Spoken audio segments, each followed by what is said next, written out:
Badan Penelitian dan Pengembangan Kementerian Pekerjaan Umum dan Perumahan Rakyat atau yang biasa disebut Balitbang PUPR telah banyak melakukan inovasi. Namun masih banyak masyarakat yang tak mengenal hasil kerjanya. Padahal hasil dari inovasi Balitbang PUPR bisa langsung dirasakan manfaatnya oleh masyarakat. Salah satu inovasi yang dilakukan Balitbang PUPR adalah membuat bambu laminasi. Tanaman bambu tumbuh subur di berbagai wilayah Indonesia. Tak heran jika Indonesia menempatkan posisi sebagai pemilik lahan tanaman bambu terluas ke-6 di dunia.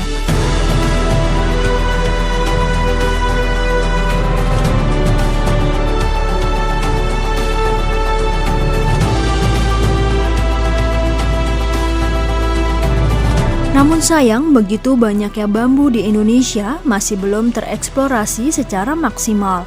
Berlimpahnya bambu di Indonesia hanya dimanfaatkan pada produk-produk dengan nilai tambah yang juga belum begitu maksimal. Pemanfaatan untuk material juga masih terbatas karena terkendala bentuk dan ketahanan bila dipergunakan sebagai bahan bangunan.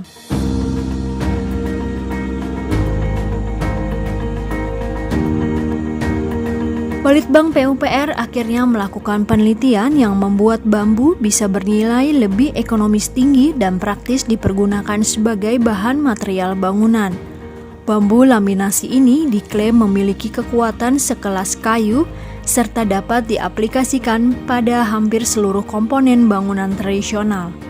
Bambu laminasi ini telah melalui beberapa proses sehingga bentuk dan ketahanannya dapat menyerupai kayu. Lahirnya inovasi ini menjadi bagian dalam inovasi pemerintah dalam mendayagunakan sumber alam Indonesia yang berlimpah.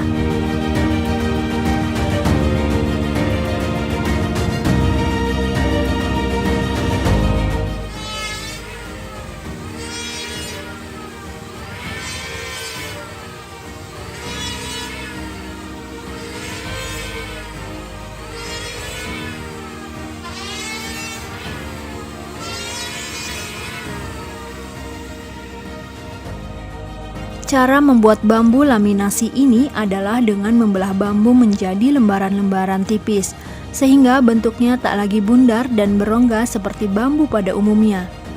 Setelah menjadi lembaran tipis, bambu kemudian diawetkan menggunakan zat kimia borak-borik atau dengan boron, lalu dikeringkan sehingga kandungannya berubah dan tidak disukai rayap.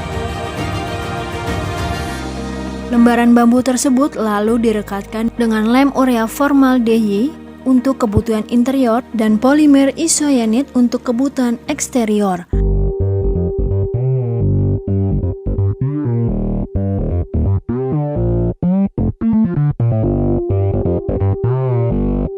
Setelah itu, lembaran bambu dipres dengan mesin.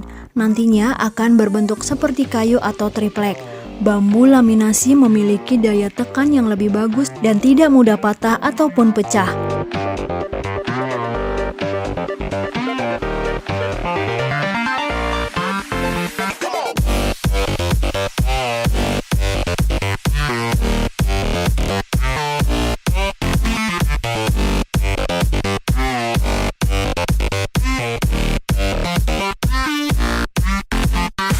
Inovasi bambu laminasi ini telah diaplikasikan sebagai struktur rumah tradisional di beberapa desa di Bali, Nusa Tenggara Barat, dan Nusa Tenggara Timur. Bambu laminasi ini dapat diaplikasikan di seluruh komponen hunian tradisional kecuali penutup atap.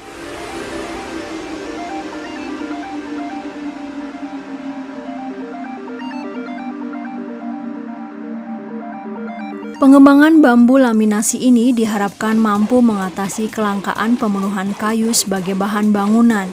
Terlebih lagi, bambu merupakan bahan bangunan yang ramah lingkungan karena sekali ditanam dapat dipanen berkali-kali tanpa harus menghilangkan seluruh tegakan rumpunnya.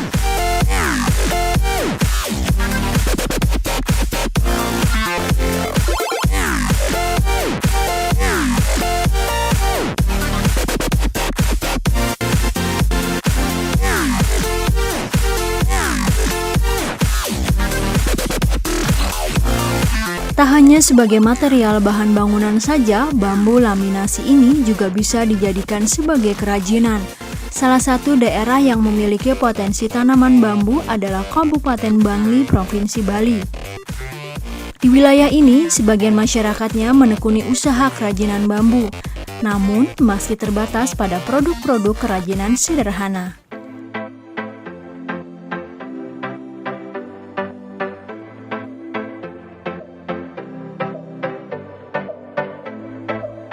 Saya pengrajin bambu sudah 20 tahun, cuman hasilnya pas-pasan untuk uang untuk makan. Bagaimana caranya meningkat hasilnya?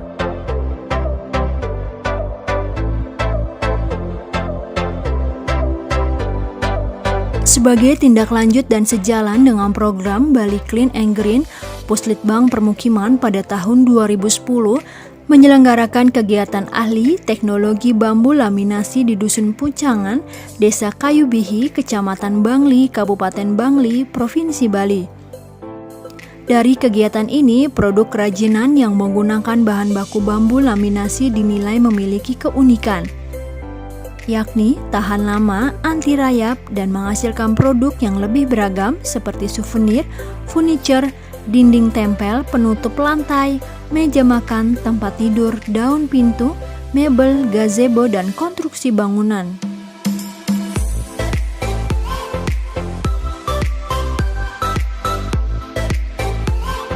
Pengembangan bambu ini membuat harapan baru dalam mengatasi kelangkaan pembunuhan kayu sebagai bangunan.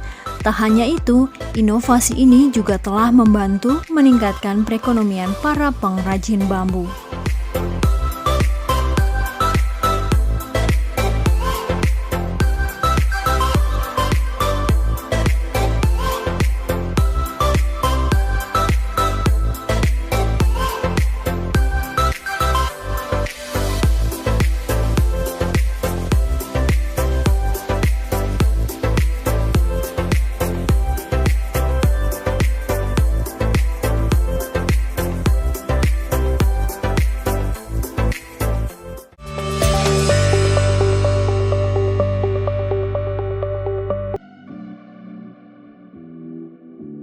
Impian kami adalah membangun Indonesia dengan beragam fasilitas untuk mengakomodasi kehidupan masyarakat Indonesia. Fasilitasi dan mengakomodasi beragam gaya hidup masyarakat Indonesia sesuai dengan visi kami.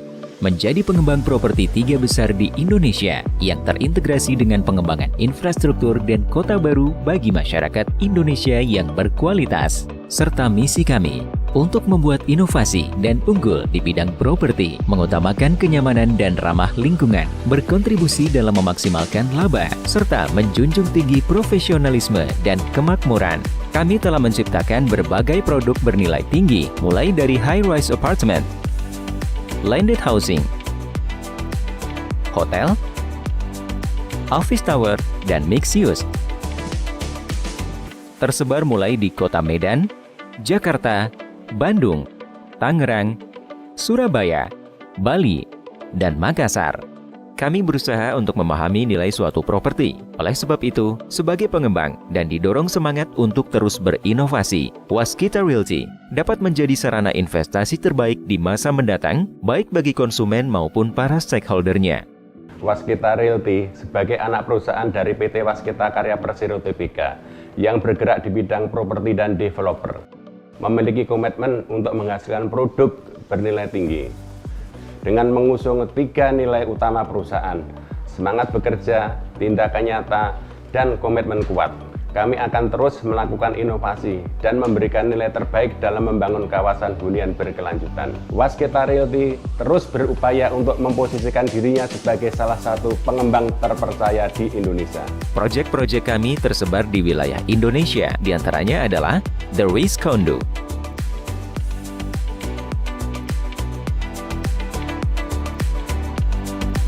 Brooklyn,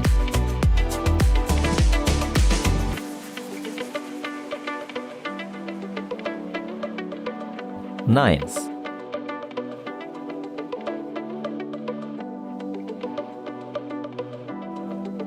Yukata Suites,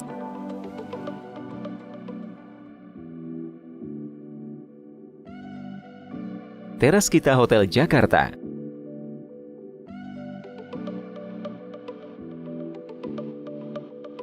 Soltera Place,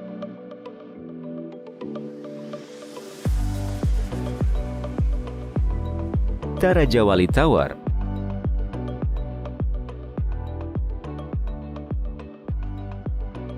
'88th Avenue,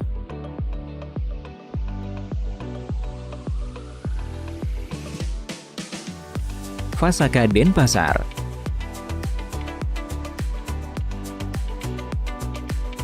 Teras Kita Hotel Makassar,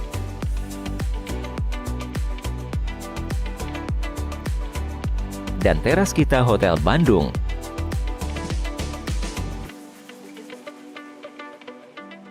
Setelah menghadirkan beragam produk-produk unggulan, kedepannya Waskita Realty berencana akan memperluas pengembangan proyeknya dengan konsep Transit-Oriented Development. Toll Road City,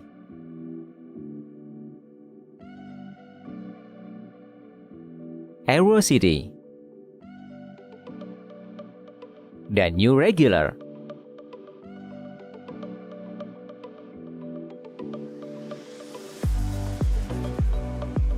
Waskita Realty brings life to you.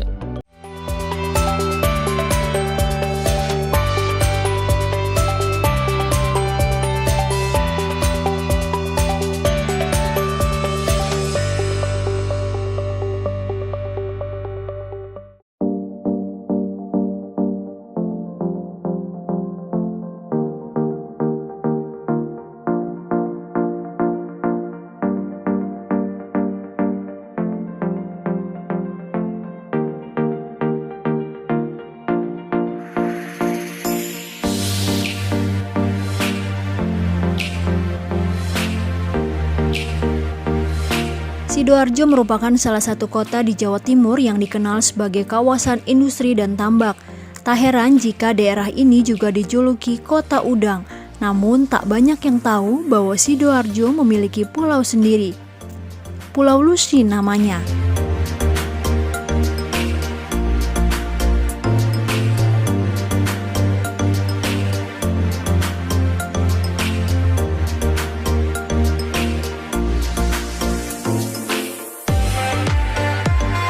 Sejarah terbentuknya Pulau Lusi menyimpan cerita menarik tersendiri.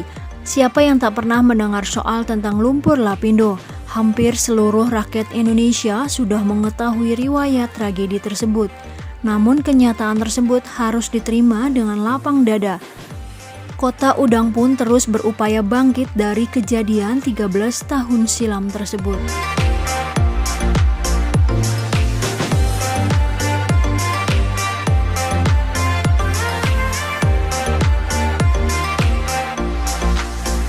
Akses menuju Pulau Lusi bisa dibilang cukup mudah dan nyaman. Meski jaraknya dari pusat Kabupaten Sidoarjo kurang lebih sekitar 20 km. Untuk bisa menyeberang ke Pulau Lusi, pengunjung wajib menaiki kapal dari kawasan wisata Tlocor. Tarifnya sekitar Rp25.000 per orang.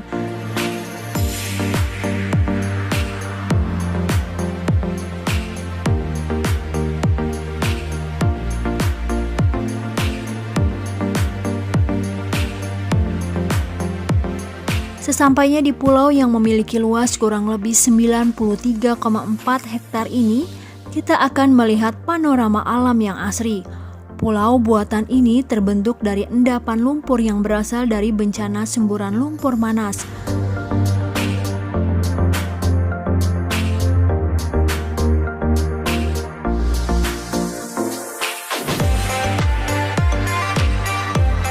Selama hampir 13 tahun, lumpur yang meluap dibuang ke Sungai Porong. Lalu, aliran sungai menghantarkan lumpur yang kemudian membentuk pulau baru. Awalnya di pulau ini tidak ada tumbuhan. Hasil kerukan tersebut ditimbun dan direklamasi di area pembuangan yang dikelilingi oleh konstruksi jeti, sehingga membentuk hamparan tanah yang berbentuk pulau yang saat ini dikenal dengan Pulau Lumpur Sidoarjo.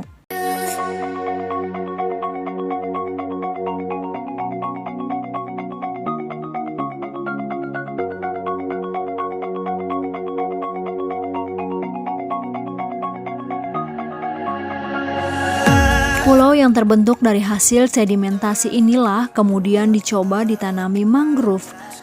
Alhasil mangrove tumbuh dengan baik di pulau tersebut, sehingga saat ini hampir seluruh pulau tertutup oleh pohon mangrove.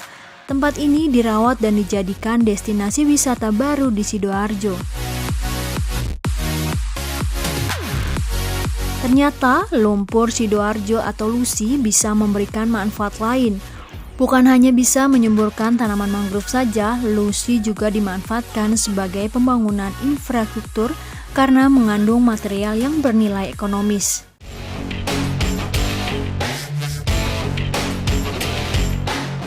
Dalam upaya pemanfaatannya, lumpur ini akan kita gunakan sebagai material bangunan dan tentu sesuai dengan kebutuhan dan karakteristik material yang ada.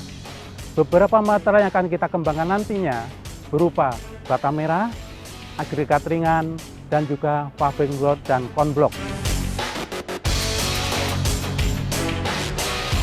Material tersebut tentu sangat berguna untuk pengembangan perumahan, khususnya yang terdampak akibat dari semburan lumpur Sidoarjo. Untuk dinding bangunan bisa menggunakan bata merah, pengerasan jalan dan lingkungan bisa menggunakan paving block. Paving block dibuat ringan dan berpori agar dapat meneruskan air hujan ke dalam tanah, dan konblok bisa digunakan untuk dinding. Bapak sekalian, di samping itu akan kita kembangkan juga untuk agregat ringan yang merupakan butiran hasil pembakaran lumpur nanti yang tentu akan kita gunakan untuk beton ringan yang sebagai komponen struktural dari rumah itu. Pengolahan lumpur telah diuji secara proporsional, dilakukan melalui beberapa tahapan, mulai dari pembakaran, uji coba pengembangan produk berskala laboratorium hingga memperoleh hasil yang optimal. Mineral lumpur Sidoarjo memiliki nilai sud kering tinggi dan dinominasi silika yang mendekati 50% dan beberapa unsur lainnya. Dengan kandungan tersebut sangat dimungkinkan juga untuk pengembangan bahan keramik.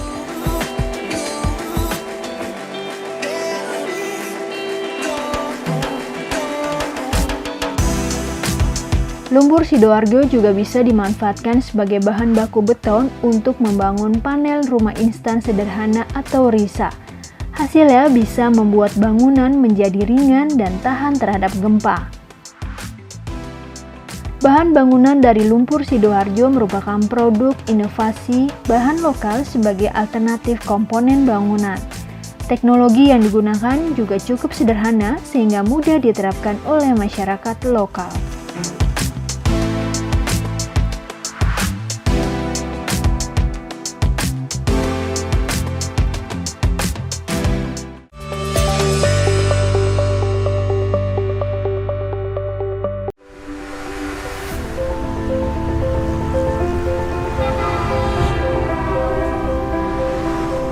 Kami yakin mewujudkan mimpi besar dimulai dari langkah kecil, langkah yang mengawali sebuah perjuangan.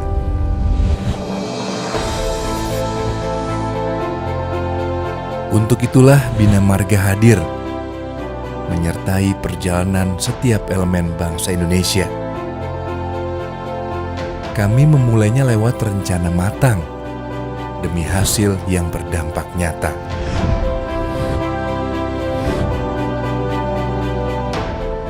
Menjadi saksi kerja keras dan usaha setiap komponen di Indonesia.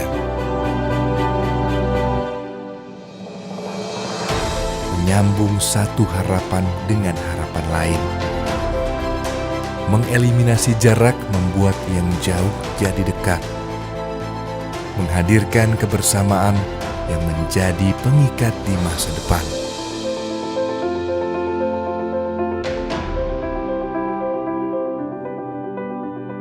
Memberi jalan pembuka untuk mengembangkan potensi bangsa. Kini lebih dari 7 dasawarsa Bina Marga menyertai kehidupan masyarakat dari ujung timur hingga ujung barat. Menjadi teman yang menyertai setiap perjalanan.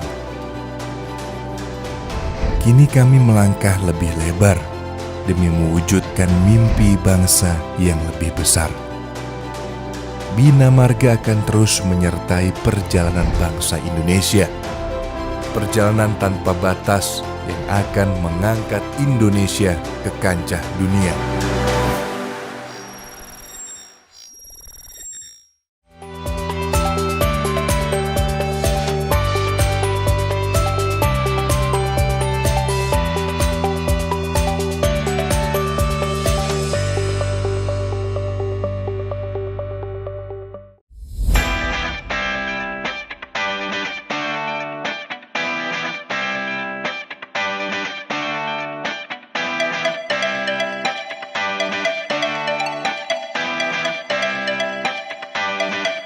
Siapa sangka ternyata Indonesia memiliki cadangan aspal alam terbesar di dunia. Tersimpan 600 juta ton yang bisa dimanfaatkan hingga 200 tahun. Kekayaan alam tersebut berada di pulau kecil wilayah Sulawesi Tenggara, tepatnya di Pulau Buton, makanya dikenal sebagai aspal Asbuton.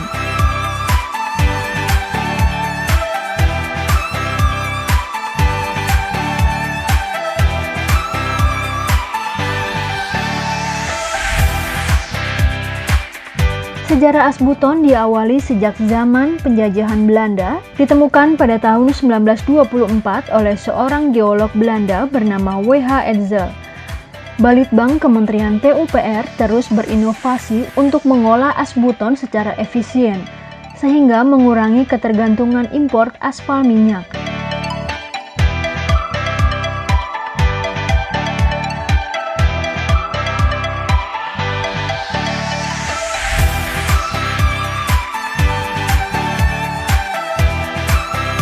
Diketahui Indonesia masih mengimpor 75% aspal minyak dengan nilai impor sebesar 700 US dollar per tahunnya, atau apabila dirupiahkan angkanya sekitar 9,8 triliun rupiah.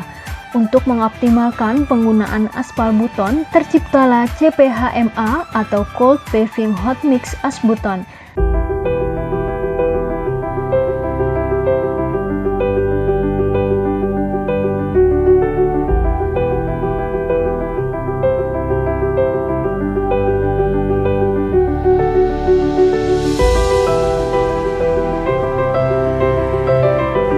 CPHMA adalah produk campuran beraspal siap pakai. Pencampurannya dilakukan secara pabrikasi, kemudian didistribusikan dalam bentuk kemasan ukuran 25 kg. Dalam penggunaannya, CPHMA sangatlah praktis, tidak memerlukan bermacam-macam peralatan untuk pemasangannya, sehingga cocok diaplikasikan pada daerah terpencil dengan kondisi lalu lintas ringan, serta tidak tersedia mesin aspal mixing plant atau AMP.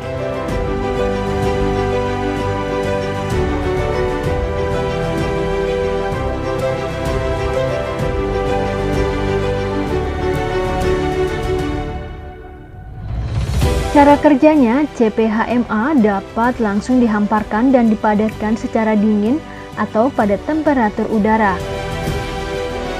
Kini CPHMA mudah didapatkan karena sudah diproduksi secara pabrikasi di Sulawesi Tenggara, Jawa Tengah, dan Jawa Timur.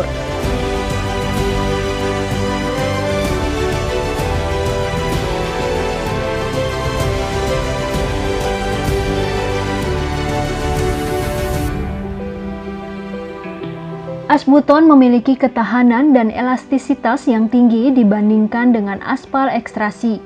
Jika terkena matahari dan hujan, Asbuton akan semakin kuat dan padat. Teksturnya pun elastis sehingga kecil kemungkinan mengalami keretakan.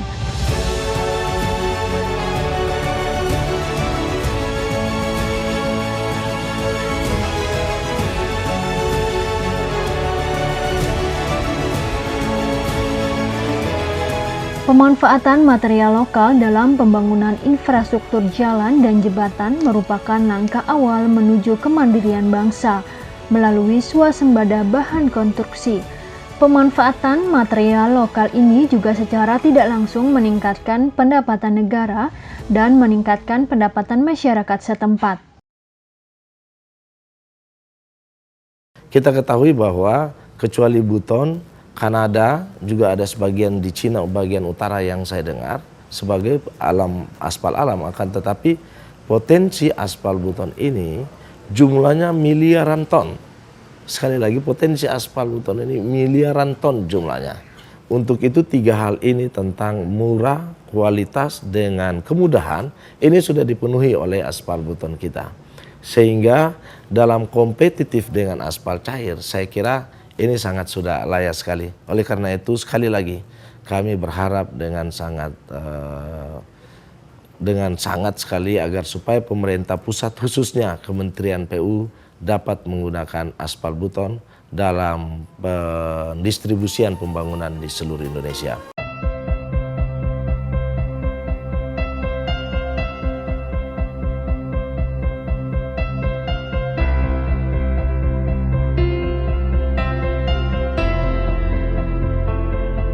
Pada 2017 telah dilakukan replikasi perdana teknologi Butur Shield dan CPHMA untuk jalan dengan lalu lintas rendah hingga sedang di Labuan Bajo, Nusa Tenggara Timur.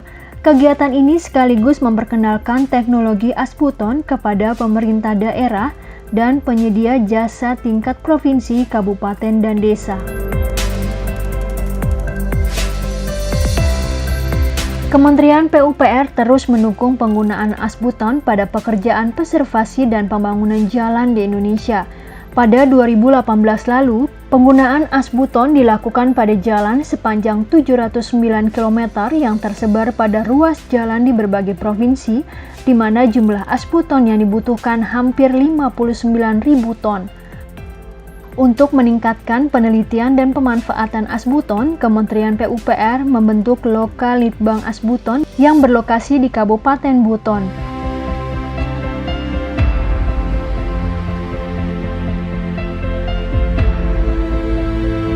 Unit kerja ini bertugas melakukan penelitian dan pengembangan Asbuton, serta melakukan pengujian dan sertifikasi produk dan teknologi Asbuton, sehingga kedepannya Asbuton menjadi produk unggulan dibandingkan dengan jenis aspal lainnya, dan Indonesia bisa jauh lebih berhemat.